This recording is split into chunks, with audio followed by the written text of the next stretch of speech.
आज हम बताएंगे पशुओं में बार बार रिपीट की दिक्कत आ रही है तो वो क्यों आ रही है, उस चीज़ की हम प्रैक्टिकली ट्रेनिंग देते हैं। हमारे जो डॉक्टर साहब है उनका 40 साल का अनुभव है, उनसे हम पूरी प्रॉपर जानकारी लेंगे। तो डॉक्टर साहब नमस्कार। नमस्कार जी शौरान साहब। तो डॉक्टर साहब आजकल जो किसान भाई है, जो डेयरी फार्मर भाई है, वो सबसे ज़्यादा परेशान रिपीट की वजह से है जी ठीक। तो उसका कोई इलाज बताओ डॉक्टर साहब। इसका बहुत ही बढ़िया अच्छा इलाज है। हाँ जी, बढ़िया इलाज है। और रिपीट का आप ये मानो 50% आजकल हो भी रहा है। हाँ जी, जमींदार इसी फैल इस कारण फैल हो हो जी, गया, डेयरी फार्म रिपीट की वजह से फैल हो गया जमींदार जी। अगर टेमो टेम फसल कटती रहे, टेमो टेम पशु बेहता रहे तो जमींदार का घाटा किसी चीज का है नहीं। हाँ जी, तो मेन चीज ये है कि पहले तो हमें पशु की देख रेख पे डिपेंड करता है जी, देख रेख पे टाइम और टाइम उसको पानी पिला रहे हैं, टाइम पे उसकी सेवा कर रहे हैं जी। और ये जो आती है वो उसके ब्याने के ऊपर आती है। मेन चीज़ ये है कि ब्याने के टाइम पे वो कई बार टाइम पे जेर नहीं गिरती जी, या हम उसको जेर कटवाएंगे या उसका बच्चा टाइम पे नहीं करते तो उसको इन्फेक्शन रह जाता है जी। वो उसी टाइम इसका डॉक्टर साहब से इलाज करवाया जाए कोई भी तो वो इन्फेक्शन नहीं रहेगा और रिपीट होना बंद हो जाएगा।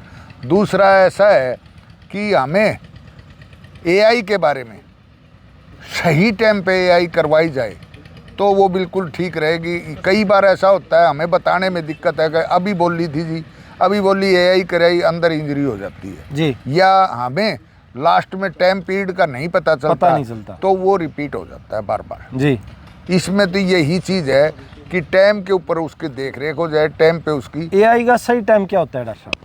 ठीक लगभग 7-8-10 घंटे के बाद कराओ। 10 घंटे के बाद कराओ? 10 घंटे के बाद में कराओ। Okay okay. तो उसमें बिल्कुल ठीक टाइम पे हो जाती है और बाई दिवे कोई हिट नहीं तोड़ती तो उसको अगले टाइम में डिस्चार्ज अगर देती है तो एक और उसका एआई करवा दे, एक और करवा दे तो वो भी ठीक रहती है। तो डॉक्टर साहब जैसे नेचुरल बढ़िया रहता है या एआई बढ़िया रहती है? एआई बढ़िया रहती है। एआई बढ़िया रहती है। उससे बेनिफिट क्या है सर? उससे एक तो हमारे जो ब्रीड है हम उसकी नस्ल सुधार के लिए हमें सिमन जिस सांड का जिस खागड़ या बैल उसका झोटे का लेंगे ना तो वो हमें उसी नंबर से हमें मिल जाता है सेलेक्टेड जो है।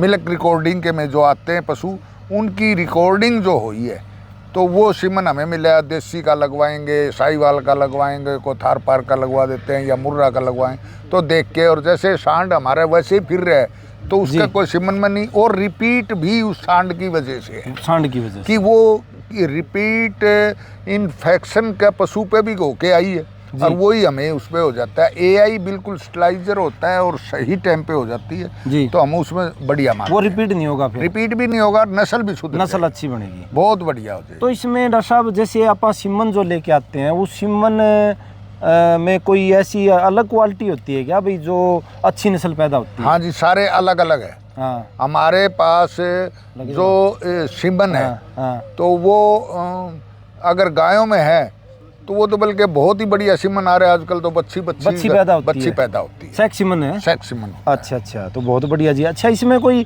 खाने पीने का भी ध्यान रखना पड़ता है? खाने पीने का तो बहुत बढ़िया जी। टाइम पे पानी पिलाएंगे, टाइम पे नीरेंगे, अच्छी जगह में बांध देंगे, गर्मी है तो छाया में बांध देंगे, टाइम पे नुआओ, 2-3 बार पानी पिलाएंगे और मिलर मिक्सचर देते रहो, वो देते रहो। तो बहुत अच्छी जानकारी दी साथियों डॉक्टर साहब ने। आप हमारे से जुड़े रहें, हम लाइव भी आते हैं, आज शाम को भी हम लाइव आएंगे तो हमारे से जो बंदा जुड़ा रहेगा पशुओं के बारे में अच्छी जानकारी लेता रहेगा। तो कोई भी किसान भाई या किसी भी प्रकार की कोई दिक्कत हो तो आप हमें कमेंट में ज़रूर बताया करो ताकि हम अगली वीडियो उसी चीज़ पर हम बनाएँ। तो साथियों नमस्कार, धन्यवाद, सत श्री अकाल।